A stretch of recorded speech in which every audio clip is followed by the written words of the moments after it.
राधे राधे भक्तों। राधा अष्टमी का पर्व हर साल भाद्रपद माह के शुक्ल पक्ष में अष्टमी तिथि के दिन मनाया जाता है। राधा अष्टमी पर श्री राधा और श्री कृष्ण की विधि विधान के साथ पूजा करके राधा अष्टमी व्रत कथा का पाठ जरूर करना चाहिए। ब्रह्मा वैवर्त पुराण के अनुसार राधा अष्टमी का पाठ करने से भाग्य लक्ष्मी की कृपा बरसती है और व्रती मनुष्य के जीवन में धन धान्य और समृद्धि की कोई कमी नहीं होती। आइए विस्तार से जानते हैं ब्रह्मा वैवर्त पुराण में लिखी राधा अष्टमी व्रत कथा। ब्रह्मा वैवर्त पुराण की कथा के अनुसार श्री कृष्ण भक्ति के अवतार देव ऋषि नारद ने एक बार भगवान सदाशिव के श्री चरणों में प्रणाम करके पूछा, हे महाभाग, मैं आपका दास हूँ, बताइए श्री राधा देवी लक्ष्मी हैं या देव पत्नी, महालक्ष्मी हैं या सरस्वती हैं, क्या वे अंतरंग विद्या हैं या वैष्णवी प्रकृति हैं, कहिए वे वेद कन्या हैं, देव कन्या हैं अथवा मुनि कन्या हैं।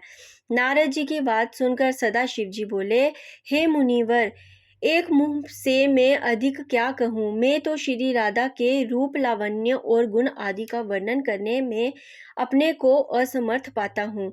उनके रूप आदि की महिमा कहने में भी लज्जित हो रहा हूँ। तीनों लोकों में कोई भी ऐसा समर्थ नहीं है जो उनके रूप आदि का वर्णन करके पार पा सके। उनकी रूप माधुरी जगत को मोहने वाली श्री कृष्ण को भी मोहित करने वाली है। यदि अनंत मुख से चाहूं तो भी उनका वर्णन करने की मुझमें क्षमता नहीं है। नारद जी बोले, हे प्रभु, श्री राधिका जी के जन्म का महत्मय सब प्रकार से श्रेष्ठ है। अब हम आपको दूसरी कथा सुनाते हैं। पौराणिक कथा के अनुसार एक बार राधा रानी स्वर्ग लोक से बाहर चली गई। जब इस बात के बारे में भगवान श्री कृष्ण को पता चला तो वह विरजा सखी के साथ घूमने लगे। जब किशोरी जी स्वर्ग लोक में आई तो उन्हें इस बात का पता चला और वह क्रोधित हो गई। इसके पश्चात उन्होंने विरजा को अपमानित किया। इसके बाद उसने विरजा नदी का रूप लिया। राधा रानी के इस व्यवहार को सुदामा जी को अच्छा नहीं लगा। वह राधा जी के लिए गलत बोलने लगे। सुदामा जी की बातों को सुनकर किशोरी जी क्रोध हो गई और उन्होंने कान्हा जी के मित्र को दानव योनि में जन्म लेने का श्राप दे दिया।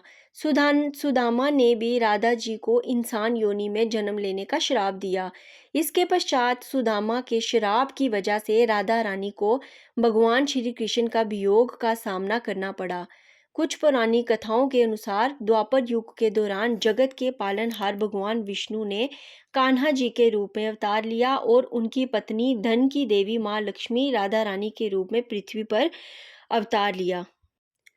हे महाभाग, अब मुझसे श्री राधा जन्म महोत्सव में जो भजन पूजन अनुष्ठान आदि कर्तव्य हैं उन्हें सुनिए। सदा श्री राधा जन्माष्टमी के दिन व्रत रखकर उनकी पूजा करनी चाहिए।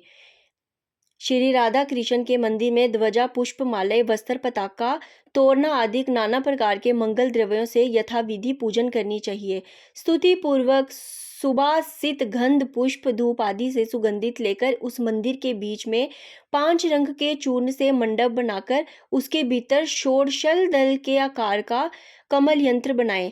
उस कमल के मध्य में दिव्यासन पर श्री राधा कृष्ण की जुगल मूर्ति पश्चिमाभिमुख स्थापित करके ध्यान, पाग, अग्र आदि से क्रम पूर्वक बलि भांति उपासना करके भक्तों के साथ अपनी शक्ति के अनुसार पूजा की सामग्री लेकर भक्ति पूर्वक सदा संचित होकर उनकी पूजा करें। जय जय श्री राधे। हरे कृष्ण कृष्ण कृष्ण हरे हरे, हरे राम राम राम हरे हरे।